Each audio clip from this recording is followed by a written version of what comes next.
A warrior, a visionary, a leader, Shivaji Maharaj was destined to carve a legacy that would inspire generations.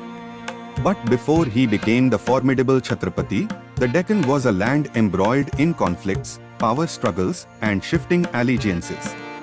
To understand Shivaji's rise, we must first explore the world he was born into, the political and social landscape that set the stage for the Maratha Empire.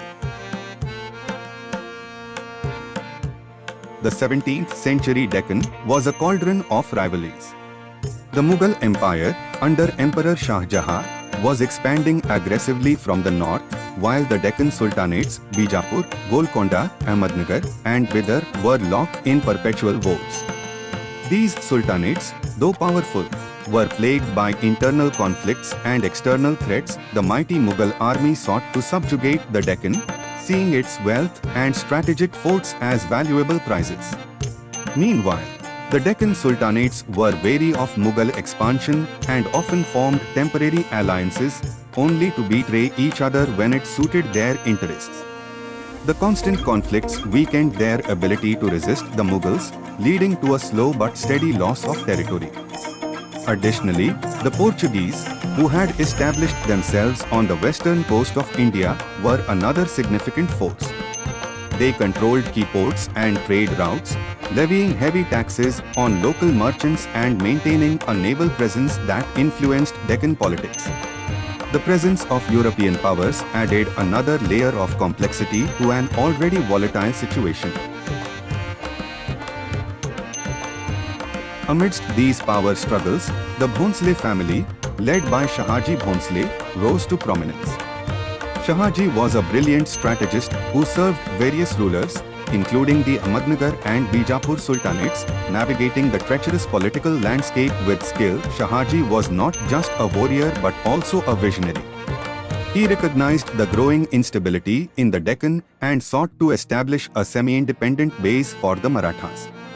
He was granted control over Pune and its surrounding regions, where he laid the foundations for what would later become Shivaji's power center. While kings and generals played their games of power, the common people of the Deccan bore the brunt of war and oppression. The peasantry suffered under the heavy taxation imposed by both the Mughal and Deccan rulers. Land was frequently ravaged by battles, and lawlessness made life difficult for ordinary citizens. Local landlords and revenue officers often exploited peasants, pushing them into a cycle of debt and servitude. Many took refuge in remote areas, while others turned to banditry as a means of survival. This social unrest created a fertile ground for the emergence of a new leadership that could address these grievances. Narrator: the geography of the Deccan played a crucial role in shaping its warfare. The rugged hills and dense forests made large-scale Mughal-style battles difficult.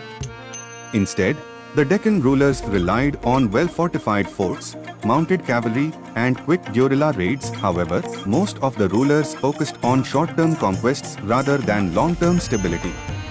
The forts were heavily garrisoned but lacked a centralized command structure, making them vulnerable to surprise attacks. These forts would later play a crucial role in Shivaji's military campaigns, giving him an edge against his more powerful adversaries. The Deccan was home to a rich and diverse cultural heritage. The influence of Hinduism and Islam coexisted, though tensions between ruling elites often led to conflict. Many local Hindu chieftains served under Muslim rulers, and Persian culture heavily influenced the courts of the Deccan Sultanates. Trade played a crucial role in the Deccan's economy. The region was rich in natural resources, and its location made it a vital link between northern and southern India. Cities like Pune, Nasik, and Aurangabad flourished as trade hubs. However, the constant wars disrupted commerce. Merchants had to pay multiple taxes to different rulers, and piracy along the coast threatened maritime trade. Stability was desperately needed for economic prosperity. Before the Marathas could rise, they had to survive in a world dominated by powerful empires and warring factions. But where others saw chaos, young Shivaji saw opportunity. He understood the struggles of the common people, the weaknesses of the ruling elite, and the advantages of the Deccan terrain. In our next episode, we will dive into Shivaji's early life, his childhood, training, and the first sparks of rebellion that would change the course of Indian history forever. Stay tuned for the early life of Shivaji Maharaj.